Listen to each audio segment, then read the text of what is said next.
I'm sure you agree by now that diagnosis is not merely a simple, oh, it looks short.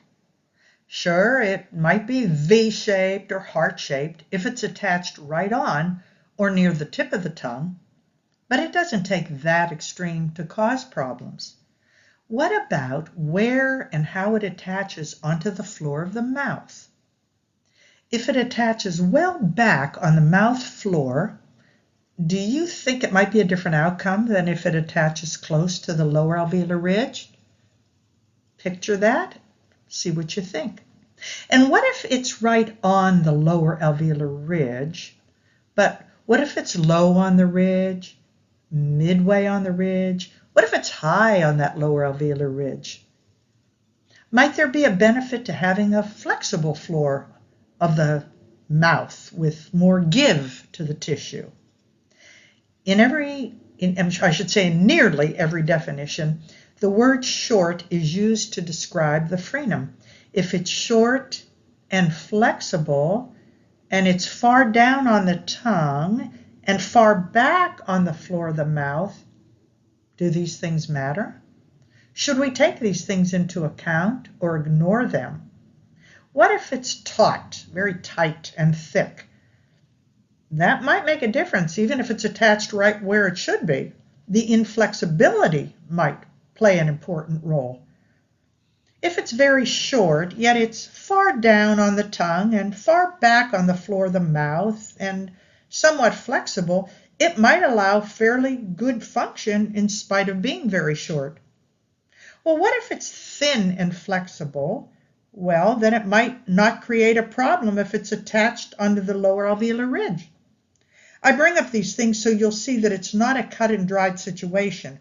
The more we know, the better we can determine whether there is a restriction that limits lingual function and therefore merits a frenectomy. Looking at these tongues, how would you describe them at this time? What words might you use?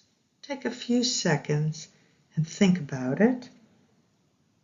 Now, if we merely look at whether someone can stick out their tongue, our eyes might deceive us. And why is that?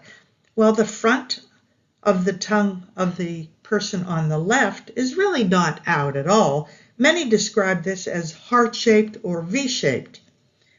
You might have used these very words when I just asked you to describe them, but they don't have a heart-shaped or a V-shaped tongue tip. Neither one of them. Honestly speaking, the tongue tip isn't seen at all. It's being pulled, but it cannot budge from its location inside the mouth. The pulling is what creates the V or the heart-shaped appearance. The tip itself, we have to remember, is anchored elsewhere. Even though this second child, the one on the right, sticks out the body of the tongue further, that dent indicates that the true tip of the tongue is anchored elsewhere. But the shape is merely one visual indicator of the large issue, and yet many professionals use this criteria alone for determining the existence of tongue tie and the severity. They aren't even looking at the frenum itself or the attachments of the frenum, the oral functions being compromised, or many other problems caused by the condition. The tool that we'll be using later to screen clients and signal red flags is called the Quick Tongue Tie Assessment Tool, and it's QTT for short. We'll also be exploring other types of assessments in brief to become familiar with the methods and various types that exist. Let's analyze this patient who came to me for treatment. Take a moment trying to describe it from what you already know, just from this view. What would you say? It is short, but not as severe as some we've seen. Visually, it does not appear to be overly thick or inflexible, but the location of the attachments is perhaps the biggest barrier here. What about the lingual attachment? It's attached quite anteriorly on the tongue. The mouth floor attachment is on the lower alveolar ridge, very high on the ridge itself. So we looked at the length, the composition, and the locations of the attachments. Now it's how these came together that made it necessary for him to have the release performed before I could consider taking him into therapy. Of course, I also carefully examined and noted all of the functional limitations which finalized the need in my mind to refrain from treatment until the procedure was completed. How did I make that final decision? Let's look at parts of his evaluation to see what has to be considered. Carmen, as mentioned, gave us permission to use the photos in her book to give you an even better idea of the many different configurations of tongue tie that you might see in your clients and your patients. I want you to see how many of these signs and symptoms you can find as I show you a few of the selected slides coming up. I'll also put this as a little reminder beside the photo, so you'll be able to kind of look at these as a reminder. You'll look for submucosal indicators, wetness and drooling. Look for the overuse of the facial musculature as they try to compensate for an inability to, let's say, extend the tongue or elevate the tongue. Look for a telltale dip on some of the tongue surfaces. Check out the locations of the attachments. Look at the lingual attachment and the floor of the mouth attachment. See what you think about it.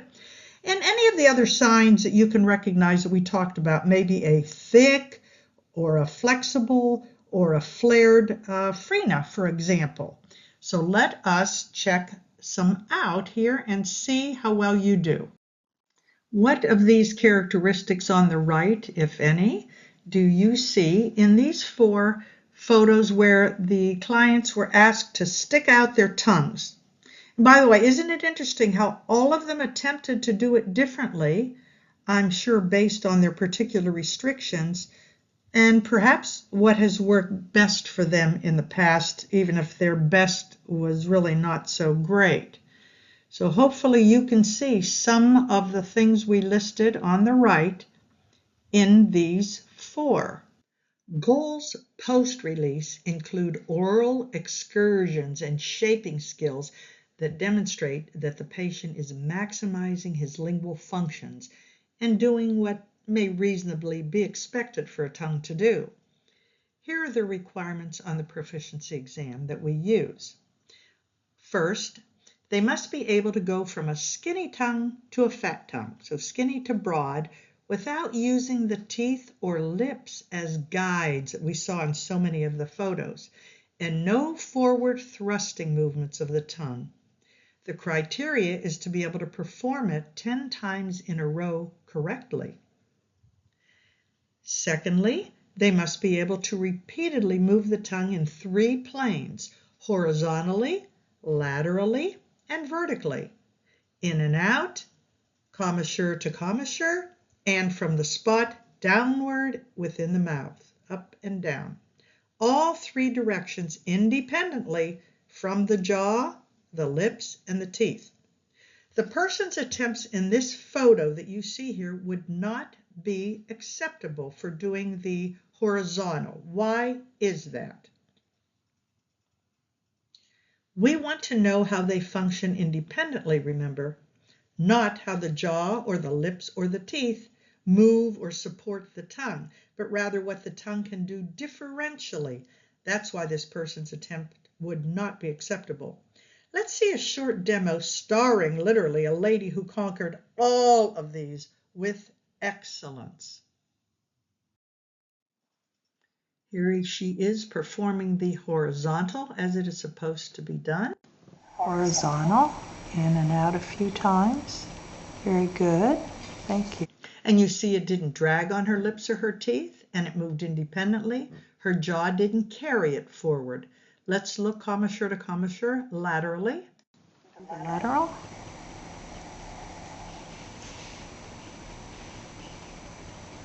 And you see how smoothly she went side to side, didn't carry it with her mandible, didn't have any extraneous movements.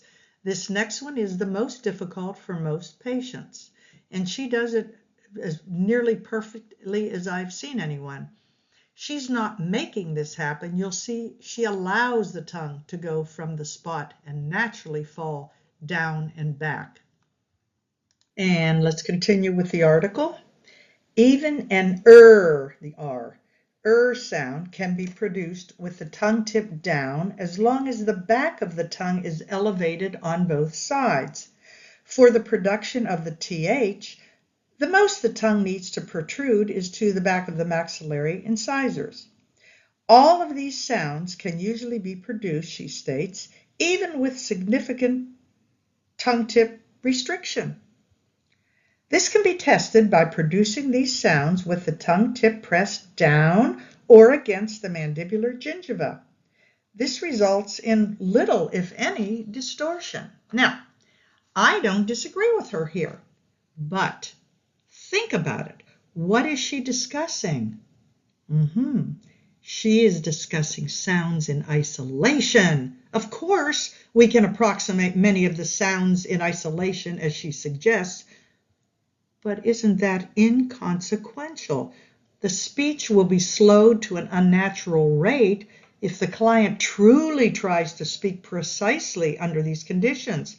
Otherwise, they will still mumble. We are well aware that an an R, or any other sound that exists does not exist in isolation. Picking out each sound in isolation as she has done and describing how it can be made even when one is tongue-tied is to forget that we are a whole being who integrates sounds using coarticulation. This requires that our articulators must function independently as well as together, and they must function maximally in all different contexts and rates and volumes as we co-articulate. My guess is that the author did not try to use these difficult movements and lingual shaping and excursions in real conversation. We might be able to be understood if we speak slowly and unnaturally, but there has to be a breakdown at the sentence and conversational levels trying to perform in the manner that she described. And frankly, truly, my jaw became sore just doing what she described for about a minute.